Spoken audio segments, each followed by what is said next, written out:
Bien-aimé, je te salue dans le nom puissant et glorieux de notre Seigneur Jésus-Christ.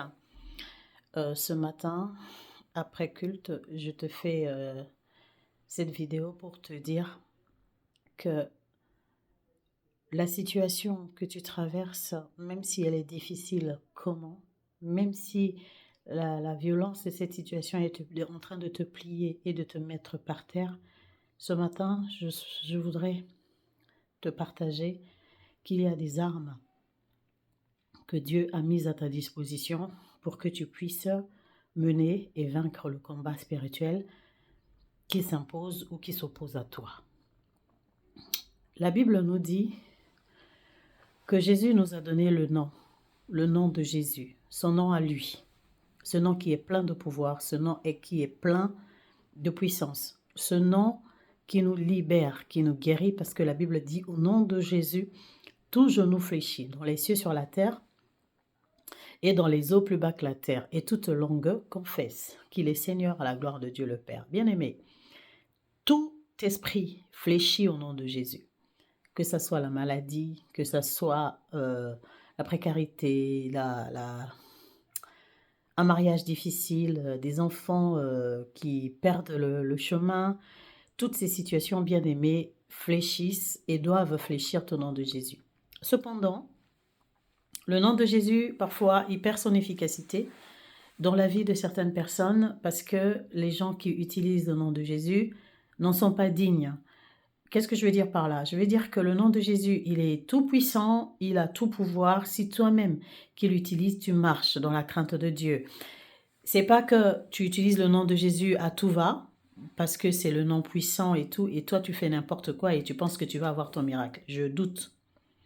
Mais ce matin, bien aimé, mon propos, c'est qu'à côté du nom de Jésus, il y a d'autres armes qui nous ont été données, que nous pouvons mobiliser pour lutter et vaincre le combat de notre vie. Parmi ces armes bien aimées, il y a la terre, cette terre sur laquelle tu marches. Ce matin, pendant la prière, nous avons étudié le chapitre 16 du livre de Nombre. Là, bien aimé, il y a eu le peuple d'Israël qui s'est soulevé contre Moïse, mais pas tout le peuple. Une partie du peuple. La rébellion a été conduite par 3 personnes. Donc, il y avait Corée, Dathan et Abiram. Ce sont ces 3 personnes qui ont mobilisé derrière elles 250 autres personnes et ils se sont ligués contre Aaron et Moïse. Ils ont commencé à murmurer, vraiment ils ont soulevé le peuple. Donc Moïse était énervé et il a dit quelque chose de spectaculaire. Ce qu'ils avaient fait était tellement énervant que ça avait enflammé la colère de l'Éternel.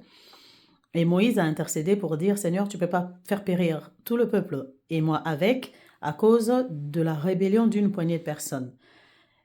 Mais il a dit, je vais leur régler leur cas. Moïse, la Bible dit au chapitre 16, à partir, je pense, des versets 25, Moïse a dit, vous, si vous mourrez d'une mort normale, on ne saura pas que je suis un serviteur de Dieu. On ne saura pas, en fait, qu'il y a un Dieu. Vous devez mourir d'une mort extraordinaire. Et la Bible dit, pendant que Moïse finissait de parler, la terre s'ouvrit. La terre s'est ouverte, a englouti Corée, Dathan et Abiram. La terre les a engloutis, bien-aimés. Ils sont allés vivant dans le séjour des morts, avec leur maison, avec leurs biens. Tout ce qui est à eux est parti vivant dans le séjour des morts. Bien-aimés, Moïse, c'était un homme de Dieu qui avait le secret des éléments, de la puissance des éléments de la nature dans le combat spirituel. Parce que Dieu l'avait utilisé, lui Moïse, pour séparer l'eau de la mer en deux afin que les Égyptiens périssent. Donc, bien-aimé, ce matin, la terre, Dieu te donne la terre comme arme. Utilise la terre, bien-aimé. La terre de ton pays, la terre de ta famille, la terre de ta maison, la terre de là où tu travailles, bien-aimé. Si la terre a été utilisée pour détruire ces gens par Moïse, on peut aussi utiliser la terre contre toi par tes ennemis. Alors, bien-aimé, utilise la terre. Parle à la terre. parle à la terre.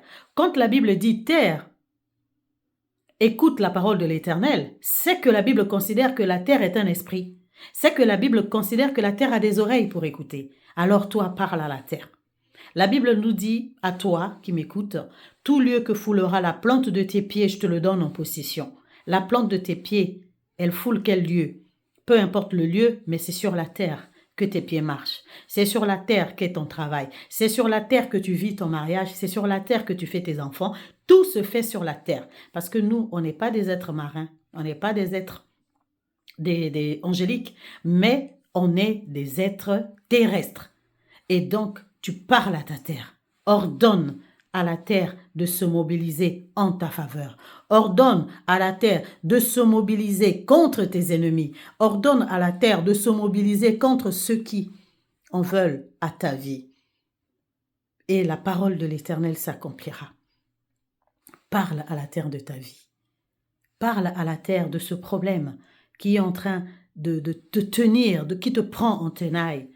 Parle à la terre bien-aimée. C'est une arme que le Seigneur t'a donnée. Que Dieu te bénisse.